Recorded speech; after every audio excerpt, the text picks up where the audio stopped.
जय हिंद दोस्तों, स्वागत है आपका हमारे YouTube चैनल माइंडेड मैन में। इस वीडियो में हम आपको दो बड़ी खबरें बताएंगे। तो चलिए पहली खबर शुरू करते हैं। तो दोस्तों, पिछले कुछ समय से लगातार देखा जा रहा है कि अमेरिका भारत को परेशान करने के लिए बेवजह उल्टी सीधी कोशिश कर रहा है। कभी वह पाकिस्तान की तरफ अपना झुकाव एकदम से बढ़ा देता है, अपने पपेट यानी पाकिस्तान आर्मी के प्रमुख असीर मुनीर को अमेरिका बुलाता है, न जाने किस किस तरह के डिस्कशन करते हैं। पन्नू विवाद को लेकर भारत के ऊपर दबाव बनाने की कोशिश करता है। $1 बिलियन की डील की, जो कि डिफेंस के क्षेत्र में होने वाली थी, उन्हें बीच में लटका देता है। अब ऐसा करके अमेरिका को शायद यह लग रहा था कि भारत को कंट्रोल किया जा सकेगा, क्योंकि अमेरिका इस समय थोड़ा सा गलत फहमी का शिकार हो चुका है। उसे दो चीज लगने लगी हैं। एक तो यह कि भारत अकेले चीन का मुकाबला नहीं कर सकता है, जबकि यह वास्तविकता नहीं है। भारत ने पहले ही क्लियर कर दिया है कि हम हमारे किसी भी एनिमी को अकेले देख सकते हैं, उसे निपटा सकते हैं। किसी अन्य देश की कोई मदद हमें चाहिए ही नहीं होगी। इसके अतिरिक्त जो दूसरी गलतफहमी पाल रखा है अमेरिका ने, वह यह है कि रशिया यूक्रेन वॉर जब से शुरू हुआ है, उसके बाद चाहे भारत और रशिया के बीच में क्रूड ऑयल को लेकर डील वगैरह हुई है और काफी ज्यादा ट्रेड भी हुआ है, लेकिन यह सब कुछ टेम्परेरी है और आने वाले समय में भारत रशिया को ओनली टुगेदर इन लोगों ने दूर कर दिया है, क्योंकि लंबे समय से कोई डिफेंस डील हुई नहीं और ना ही भारत की रिक्वायरमेंट इस समय ऐसी है जिन्हें कि रशिया फुलफिल कर पा रहा है। तो इन्हें अब ऐसा लगा कि अब भारत के लिए केवल और केवल अमेरिका ही बचता है। लेकिन इन्हें यह चीज याद रखनी चाहिए कि भारत अमेरिका के कई सारे ऑप्शंस पहले ही खड़े करके रखा है, जिसमें हमारा पुराना दोस्त रशिया तो है ही, साथ में फ्रांस को भी अब भारत द्वारा उतना ही महत्व दिया जाने लगा है। और परिस्थितियां ऐसी आ गई हैं कि रशिया जो हमारे साथ खड़ा था वह तो है ही, लेकिन अब फ्रांस भी उसके साथ साथ खड़ा होने लगा है। तभी तो जो बाइडेन का भारत आना कैंसिल हुआ, तो तत्काल मैक्रोन द्वारा हां कर दिया गया और भारत का इनविटेशन स्वीकार करके भारत को धन्यवाद भी दिया गया। अब यहीं पर भारत द्वारा एक बार और मजा ले लिया गया है अमेरिका की। जी हां, भारत और रशिया के बीच में एक और बड़ा समझौता हुआ है और यह अमेरिका के मुंह पर एक करारा तमाचा है। और पिछले कुछ समय में जितने भी कुकृत्य अमेरिका ने किए हैं भारत को परेशान करने के लिए, उन सभी का एक जवाब है। देखिए, प्राइम मिनिस्टर मोदी को रशिया जाना था इस समय बायलर टॉक के लिए, लेकिन वह नहीं जा पाए। ठीक है, अगर नहीं गए तो कोई दिक्कत नहीं है, लेकिन उन्होंने अपने सबसे मजबूत प्रतिनिधि को वहां पर भेज दिया, यानी डॉक्टर एस जयशंकर को। और डॉक्टर एस जयशंकर साहब 5 दिनों के लंबे विजिट पर रसिया इस समय गए हुए हैं। वहां पर वह भारत और रूस के रिलेशनशिप को और ज्यादा मजबूत करने की कोशिश कर रहे हैं। कहीं पर अगर रिलेशनशिप लाइक किए गए हैं तो उन्हें रिवाइव किया जा रहा है। इसके साथ साथ नए समझौते के ऊपर इस समय दोनों देशों के बीच में सहमति भी बन रही है, जिसमें एक समझौता सबसे महत्वपूर्ण है। आपने थंबनेल पर पढ़ ही लिया होगा, परमाणु समझौता। जी हां, दरअसल बताया जा रहा है कि तमिलनाडु के कुडनकुलम परमाणु ऊर्जा संयंत्र में कुछ और यूनिट को फ्यूचर में ऐड ऑन किया जाएगा, जिसको लेकर भारत और रूस के बीच में मंगलवार के दिन हस्ताक्षर हो चुके हैं। इस परमाणु डील के बाद में न केवल अमेरिका, बल्कि अगर हम लोग चीन की तरफ देखें तो उसे भी काफी ज्यादा तकलीफ होनी बिल्कुल स्वाभाविक सी बात दिखाई दे रही है, क्योंकि जिस तरह से अमेरिका यह समझ रहा था कि अब भारत रशिया के बजाय हमारे ऊपर निर्भर है और वह हमारे बिना नहीं चल सकता, इसी तरह की एक गलतफहमी चीन को भी काफी लंबे समय से होने लगी थी और चीन यह सोच चुका था कि अब रशिया को केवल और केवल सहारा देने वाले हम ही एकमात्र देश बचे हैं। तो अब इस नई डील के ऊपर जब हस्ताक्षर दोनों देशों के हो चुके हैं, तो इसको लेकर अमेरिका हो या फिर चीन हो, दोनों की ही गलतफहमियां आई हो कि हमेशा हमेशा के लिए दूर हो जाए। तो यहां पर जो दोनों देशों की पॉलिसी है, जैसे भारत की यह है कि अमेरिका के साथ बैलेंस बनाने के लिए रशिया साथ में होना जरूरी है और रशिया के लिए चीन का बैलेंस बनाए रखने के लिए भारत उसके साथ होना जरूरी है। तो दोनों ही देश ने अपनी इस पॉलिसी को आगे बढ़ाते हुए इस डील को साइन किया है।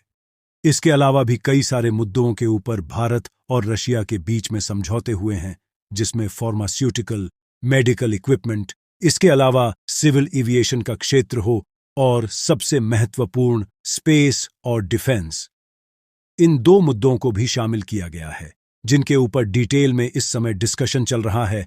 और इस समय जो सबसे बड़ी परेशानी आ रही है भारत और रशिया के बीच में ट्रेड को लेकर, वह लेन देन को लेकर आ रही है। तो लेन देन को लेकर भी एक ऐसा मैकेनिज्म तैयार किया जा रहा है जिससे कि रूपी रूबल में दोनों देशों के बीच में ट्रेड हो पाए। तो अल्टीमेटली जो पिछले कुछ समय से लगातार देखा जा रहा था कि भारत रशिया के बीच में डिफेंस को लेकर एक्चुअली ट्रेड काफी ज्यादा कम हो गया है, तो उसकी भरपाई के लिए भी अन्य कई सारे क्षेत्र में अवसर खोल दिए गए हैं। और इन फ्यूचर एक बड़े ट्रेडिंग पार्टनर के तौर पर रशिया भी हमारे लिस्ट में शामिल हो जाएगा। तो दोस्तों, इस पूरे मुद्दे पर हम आपकी राय जानना चाहते हैं। नीचे कमेंट करके अपनी राय जरूर बताएं। तो चलिए अब बढ़ते हैं दूसरे खबर की ओर। तो दोस्तों, सऊदी अरब से चलकर एक जहाज पाकिस्तान के कराची पोर्ट पहुंचने वाला था, लेकिन इसी बीच रेड सी में इसके ऊपर एक अटैक हो जाता है और इस अटैक की जिम्मेदारी प्रॉपर ली जाती है, और यह जिम्मेदारी हूथी द्वारा ली जाती है। ये वही होती है जो कि यमन से ऑपरेट करते हैं और ईरान के प्रॉक्सी हैं। यानी इन लोगों ने जो ट्रेंड शुरू किया था, और इसको शुरू करने से पहले इन्होंने दरअसल ये कहा था कि हम उन शिप को निशाना बनाएंगे रेड सी में या फिर मेडिटेरेनियन सी के बाकी इलाकों में जो कि इजराइल से संबंध रखेंगे। लेकिन अब देखने के लिए यह मिल रहा है कि ये दुनिया भर के शिप जो भी यहां से गुजर रहा है उन सभी को टारगेट कर रहे हैं, और इसके साथ साथ अरब देशों के सीप को भी इनके द्वारा निशाना बनाया जा रहा है। आप सभी को याद होगा कि भारत के समुद्री तट पर भी जिस सीप के ऊपर अटैक हुआ था, वह शिप अभी सऊदी अरब से चलकर भारत पहुंच रहा था। तो कहने का मतलब यह है कि यह लोग किसी को भी नहीं छोड़ रहे हैं, और रेड सी वाले इलाके में जितने भी शिप इन्हें दिखाई दे रहे हैं उन सब के ऊपर अटैक किए जा रहे हैं। जिस हिसाब की रिपोर्ट निकल कर आई है, उस रिपोर्ट में यह स्पष्ट बताया गया है कि अभी तक मोतियों द्वारा 100 की संख्या में ड्रोन और मिसाइल का इस्तेमाल किया गया है।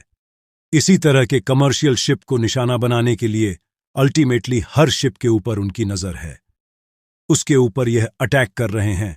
और अगर यह कहा जाए कि उनके लिए प्रायोरिटी इजराइल नहीं बल्कि वर्ल्ड ट्रेड को बाधित करना है, तो उसमें भी कोई दो मत नहीं बचता।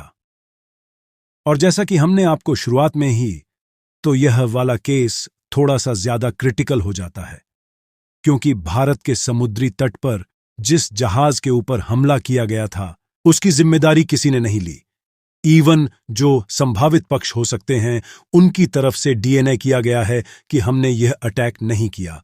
लेकिन जैसे ही मामला सऊदी अरब और पाकिस्तान का आया, तो उन्होंने प्रॉपर उसकी जिम्मेदारी ली कि हां, इस अटैक को हमने ही किया है। तो आप समझ सकते हैं कि उनके इरादे काफी ज्यादा खतरनाक है। दरअसल यह घटना बताई जा रही है 16 दिसंबर की रेड सी में कंटेनर से भरा एक जहाज जा रहा था जो कि किंग अब्दुल्लाह पोर्ट सऊदी अरब से चलकर कराची बंदरगाह की ओर जा रहा था।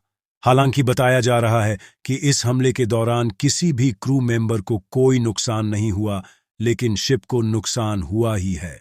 तो अब आप समझ ही सकते हैं कि ये जो कुछ भी घटनाएं हो रही हैं, ये पूरी दुनिया को चिंतित कर देने के लिए काफी है, क्योंकि वर्ल्ड का जो ज्यादातर ट्रेड होता है वह इसी रूट के माध्यम से होता है।